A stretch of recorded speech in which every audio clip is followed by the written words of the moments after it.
What is abstract noun?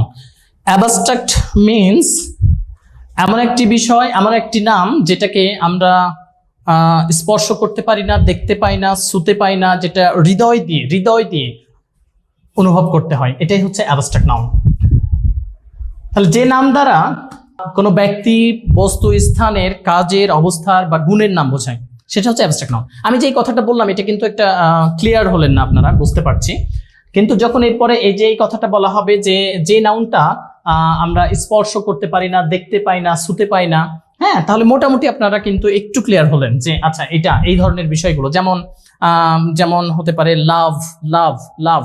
আমরা লাভটাকে কিন্তু ছুতে পাই না, দেখতে পাই না, স্পর্শ করতে পারি না, ঘ্রাণ নিতে পারি না, হৃদয় দিয়ে অনুভব করতে হয়। ঠিক একইভাবে বিউটি, হ্যাঁ, হোপ, মার্সি, এই বিষয়গুলোকে আমরা কিন্তু স্পর্শ করতে পারি না, একটা অ্যাবস্ট্রাক্ট ধারণা, অস্তিত্বহীন ধারণা। তাহলে এমন নাউন যেটার কোনো অস্তিত্ব নাই পৃথিবীতে, সেইটাকে আমরা বলবো অ্যাবস্ট্রাক্ট নাউন।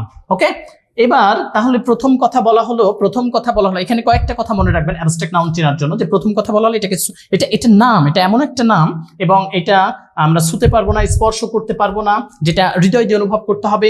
আচ্ছা, এরপরে যে বিষয়টা আপনারা মাথায় রাখবেন সেটা হচ্ছে অ্যাবস্ট্রাক্ট নাউনের নির্দিষ্ট কিছু সাফিক্স আছে, যে সাফিক্স গুলো দেখলে আপনারা এটাকে মোটামুটি অ্যাবস্ট্রাক্ট নাউন বলবেন without any hesitation, without any doubt. Okay, সেই সাফিক্স গুলো আমরা দেখবো যে অ্যাবস্ট্রাক্ট নাউন চেনার জন্য যে সাফিক্স গুলো ব্যবহার করা হয় সাধারণত সিই, ইএনসি অথবা এএনসি। যদি নাউনের শেষে আপনি এই সাফিক্স গুলো দেখেন, সেটাকে আপনি কোনো হেজিটেশন ছাড়াই চোখ বুঝেই বলবেন এটা abstract noun. Justice, silence, importance, যদি টিওয়াই, আইটিওয়াই থাকে এটা আপনারা ভালো করে দেখে নেবেন বাসাতে। আমি এটা নিয়ে সময় নষ্ট করছি না। Hood, ness, TIN, SH, IP, MNT, IS, এমটিএইচ,